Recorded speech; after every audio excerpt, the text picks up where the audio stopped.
Now, this is just the latest in the seemingly never-ending supply of awesome locks that are coming out of the box Josh sent me. And thank you very much for that, Joshua. This is a Mul-T-Lock Interactive, and now most people probably know Mul-T-Lock is Israeli. Mul-T-Lock is Israeli. Mul-T-Lock are Israeli locks, and this one being an interactive is a 5-pin design with what Mul-T-Lock calls telescoping pins, and an interactive component, obviously. So what are the telescoping pins? They're inner and outer pins. It's kind of like you can almost think of it as a pin and pin style design. They have large diameter outer pins and then smaller diameter inner pins. The outer pins are serrated and spoolish, like you'd expect, and then the inside ones are essentially flat. What's kind of unique about this design, it's very well implemented compared to most pin and pin designs in that the driver, the inside pins and the drivers actually are spring-loaded independently of the outer pins, so that's kind of cool. So again, we have 5 pins with pins on the inside, so I guess that'd be a total of 10 pins for this lock. Now the interactive component is kind of interesting, and you can see it here. This little movable part here interfaces with what seems to be kind of a ball bearing in position number 2, and as that interfaces with this and pushes it up, and actually, as you can see, you can kind of see that raises that movable part up beyond the level plane of the top of this key. And so what that means in practical terms is that this pin can be lifted higher than would be possible otherwise on a zero cut on top of the key. And taking a little bit more detailed look at the key, we can see this large diameter cut here for the outside pins, the outer pins, and this little smaller nub on the inside which interfaces with the inner pins. A little bit harder to see on these because they're not nearly as deep, but you have the same type of thing going on. And in some cases, actually, it's possible to have the inner pin recessed below the level of the outer pin, and so you have to use a pick that kind of can get up and push the inner pin up further than the outer pin. So that's kind of the big challenge with multi-locks. Anyway, thanks again, Josh, for sending this to me. I'm really excited to get started with more dimple locks. So without further ado, let's smack this thing in a vise and get it picked. Okay, Mul-T-Lock Interactive. Here's the key.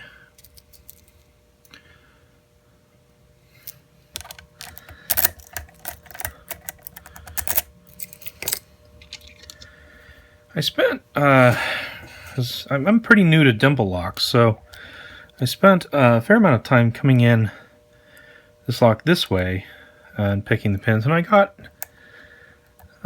it picked maybe once or twice that way, but I wasn't having a whole lot of consistency, so I tried coming in from this side, which seems counterintuitive considering there's less room over there, except it actually does work better because it allows the pick to kind of brace itself against the side of the core or the plug, and that actually seems to help a lot, more than I thought it would.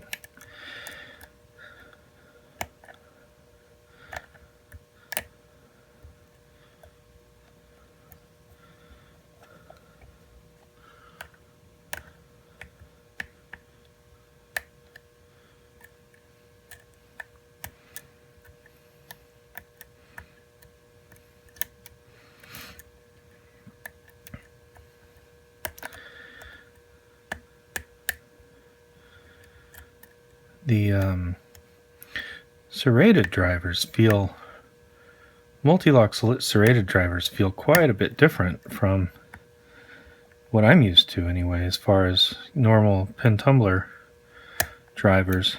They set a little bit softer, and they don't seem to have the same resistance to oversetting, at least in my limited experience here with this particular lock. So that's just one of the things I've noticed is kind of a difference.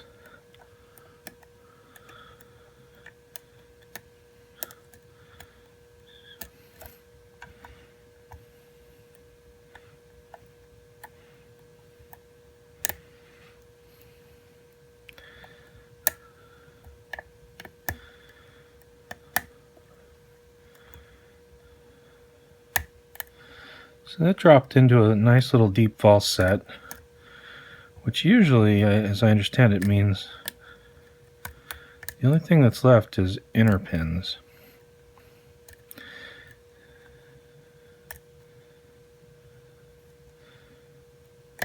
There it is. And so that opens the lock. So there. Oh, and that's okay, we locked it back up.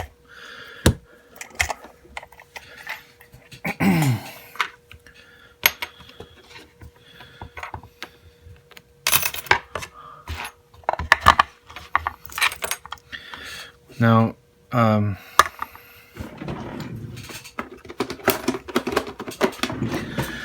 something that might help you guys as you watch this, if you want to work on these multi-locks or dimple locks, I've kind of learned the hard way, is that when you go to gut it, pay very close attention to this notch right here.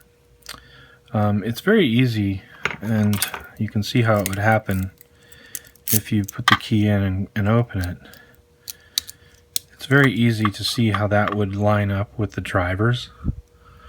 The drivers on the top here. And then they get stuck in there, and it'll be in between the plug and your plug follower. And so I found that turning it counterclockwise helps prevent that from becoming a problem.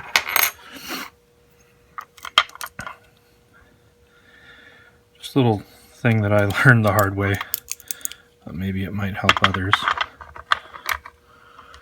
Okay.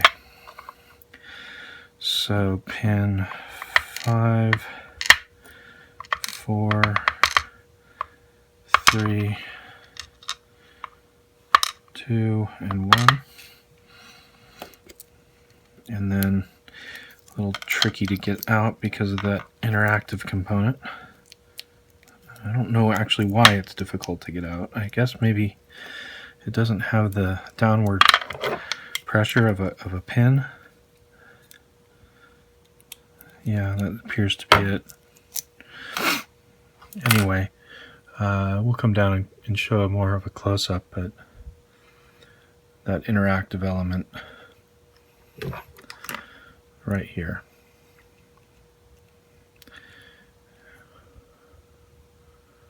So that's okay. And then we go for the drivers.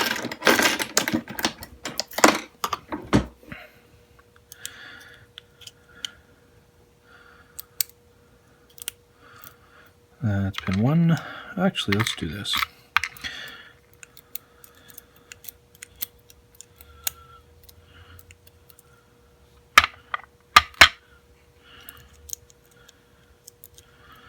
Two,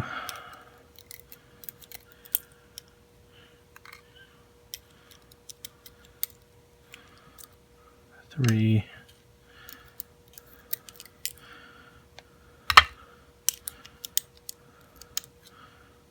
4,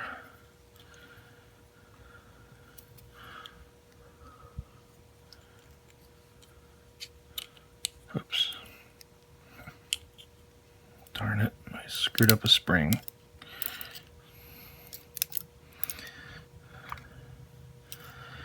And trying to get fancy. 5.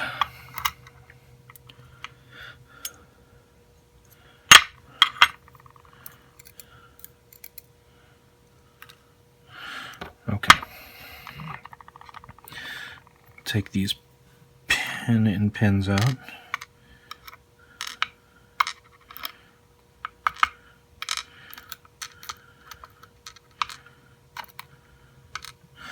Okay, so I'm going to come down for a close-up.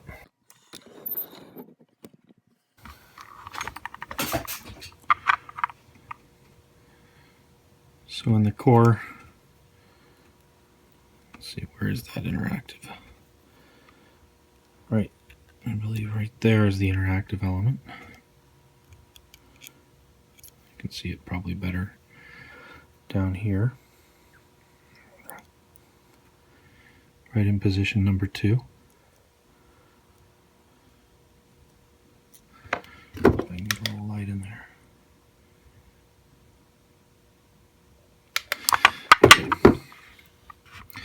And of course we have in position 1 a mushroom, it looks like, standard in 2, a little serrated there on 3, 4, and 5.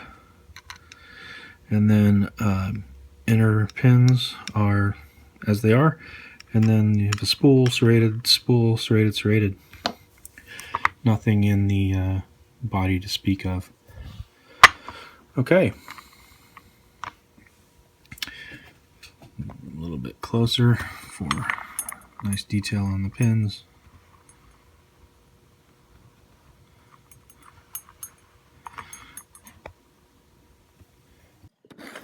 And come back out for a giveaway. This lock will be given away.